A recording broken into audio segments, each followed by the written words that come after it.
Shalom, mes frères et sœurs, et que le Seigneur vous bénisse partout où vous êtes. Shalom, shalom, shalom. Encore une fois, nous sommes très contents pour être devant vous cet après-midi pour vous parler de la part de notre Dieu. C'est ça la mission pour laquelle le Seigneur nous a placés sur cette terre. C'est pour faire son œuvre. Alors, nous continuons, comme nous étions en train de parler depuis la fois passée, la fois dernière. Exemple, toi, papa. Toi, parent, nous avons dit que chaque parent est un éducateur. Et parce que chaque parent est un éducateur, ça veut dire qu'il doit connaître les habitudes de ses enfants. Un bon parent est un éducateur, En tant qu'éducateur, il doit connaître les habitudes de ses enfants. Tout comme nous disons aussi qu'un bon maître doit connaître les habitudes de ses élèves.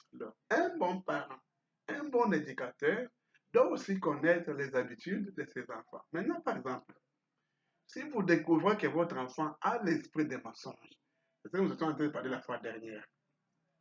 Comment découvrir? C'est-à-dire que l'enfant vous a menti, vous l'avez frappé. Demain, il vous ment encore, vous frappez. 2 jours après, il vous manque. Oh papa, papa, je ne vous mentirai plus jamais. Jamais, jamais, papa. Pas même une semaine, il vous ment encore. Vous conseillez. Un mois après, il vous ment encore. Non. Dans cet enfant, dans mon fils, dans ma fille, en tant que son père, je découvre que mon fils a l'esprit des mensonges qui l'embête. Mais toi, en tant que parent, que faire? C'est ce que nous allons parler. Nous avons dit la fois dernière qu'il est bon de conseiller, il est bon de frapper. C'est mieux. Mais la prière, c'est très mieux. Voilà comment nous parlons pour la prière. Pourquoi? Parce que, pourquoi nous devons prier?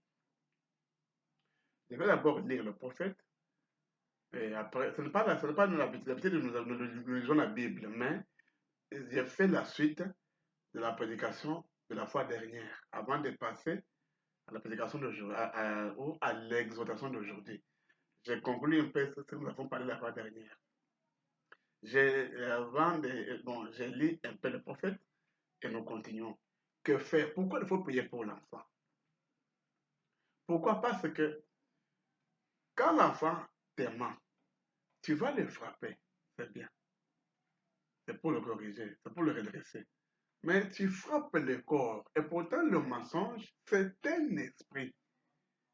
Tu peux frapper comment? Tu peux le faire dormir affamé. C'est le corps qui souffre et non l'esprit. Maintenant, comme c'est une affaire de l'esprit, il faut appeler notre esprit qui doit venir pour chasser notre esprit. C'est comme quand nous étions au temps de Covid. Un exemple. On nous disait, il faut être à distance d'1 mètre avec quelqu'un, ou 3 mètres, tout ça, et avoir toujours des masques, des cache-nez. Si quelqu'un touche, il faut être loin de lui. La question est la suivante. Exemple, tu es avec quelqu'un qui a le Covid, tu ne sais pas, un exemple. Même en parlant, ça va sortir. Si là, c'est cela, et si le virus vient pour entrer dans ton nez, tu ne sauras pas esquiver. Pourquoi? Parce que tu ne les vois pas. Tu peux être là assis comme ça, le virus vient tranquillement, il entre dans ton nez. Tu ne sais pas t'excuser, tu ne sais pas le fuir, parce que tu ne le vois pas. Il est invisible. Est-ce qu'on se comprend très bien? C'est comme ça aussi avec le mensonge. Le mensonge, c'est un esprit. L'esprit est invisible. Comme il est invisible, tu ne peux pas le frapper. Tu vas frapper le corps où il habite, mais tu ne seras pas frappé l'esprit. Voilà pourquoi ton enfant là, tu l'as frappé pour le mensonge, pour le mensonge, il n'y a pas de changement. Pourquoi? Parce que le mensonge est un esprit. Maintenant, pour que cet esprit quitte, notre prophète nous conseille en disant, il faut prier pour l'enfant. Alors, quand tu pries, tu appelles l'esprit supérieur qui doit venir entrer dans cet enfant pour chasser l'esprit du diable qui est là. Voilà l'importance de la prière. Dès que cet esprit de mensonge est chassé, l'enfant reste pas. Je ne vais plus mentir parce que l'esprit de mensonge est parti. Voilà pourquoi il faut prier. C'est pour appeler l'esprit créateur l'esprit supérieur, l'esprit de Dieu, qui doit venir prendre ma place pour me répondre, pour entrer dans mon enfant. Parce que, par exemple, je dis quelque part que les enfants sont bénis par la prière de leurs parents.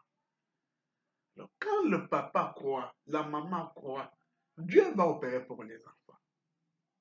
Alors, quand le papa et la maman vont prier le Seigneur, vont dire, Seigneur, vois notre fils, vois notre fille. Nous avons découvert, nous avons beaucoup frappé, beaucoup conseillé, mais il n'y a pas de changement. Seigneur, entre dans le cœur de mon fils, entre dans le cœur de ma fille. Convertis ma fille, Seigneur. Convertis mon fils, oh mon Seigneur. Le Seigneur, en tant qu'Esprit supérieur, entrera dans le corps de votre fils, entrera dans le corps de votre fille, et votre fils, votre fille sera une autre personne. Le mensonge va quitter, la vie mondaine va quitter, tout ce qui était de mal va quitter, parce que c'est le mensonge qui est comme la mer.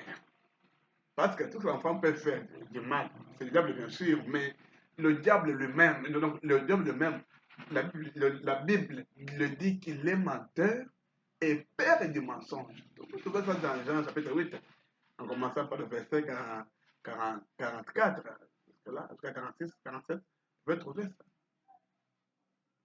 Donc, c'est ça. Le diable est menteur et père du mensonge. Donc, quand vous mentez, vous n'êtes pas le fils du diable, mais vous êtes le diable en personne. Le diable dans la chair humaine. Le diable marche. Alors, pour que ce diable quitte, il faut que Jésus-Christ, notre Seigneur, descende pour le chasser. Et pour que le Seigneur descende, il faut l'appeler sur la scène. Il viendra. Quand vous avez la foi pure de regarder à l'invisible, le Seigneur viendra. Il va entrer en vous. Il va chasser l'esprit des mensonges dans l'enfant. Et l'enfant va être maintenant dans la vérité. Maintenant, écoutons le prophète. Nous sommes dans questions-réponses, prêché le 23 décembre 1959, ou démonologie, paragraphe 111 à 112. Écoutons notre cher prophète William Branham. Et alors, si j'avais un vers eux et dit, Joseph, tu ne devrais pas faire une certaine chose. Et vous savez, la première des choses qu'elle remarque, il a pris une habitude. Quelle habitude? De mentir. Et vous découvrez chez vos enfants qu'ils vous mentent. Eh bien, c'est un esprit de mensonge sur ce bébé. Il n'y a qu'un remède à cela. La baguette de fusil n'est pas mon principe. Le fouet, vous savez? Lorsque nous avions vous savez, des sortes, ce n'est pas le bon moyen. Mais la prière chasse ce méchant démon loin de l'enfant. C'est vrai. La prière est le fait. Amen. La prière est le fait. La prière. La prière est très forte. La prière a la puissance de chasser les démons. La prière a la puissance de changer même les de le Seigneur. La prière est le fait.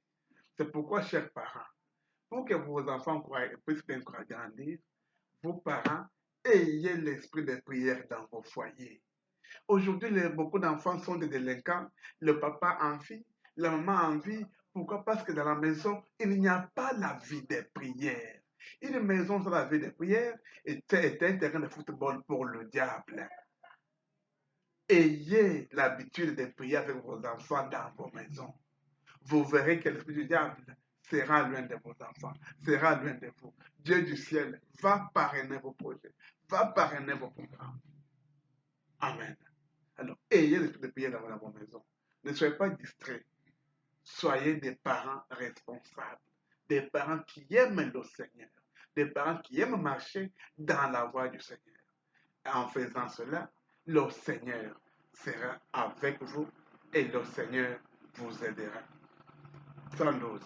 Si la petite Molly commence à taper avec son petit pied et sortir et retrousser son petit nez, vous pourriez la battre jusqu'à ce qu'elle n'ait plus d'appui sur elle.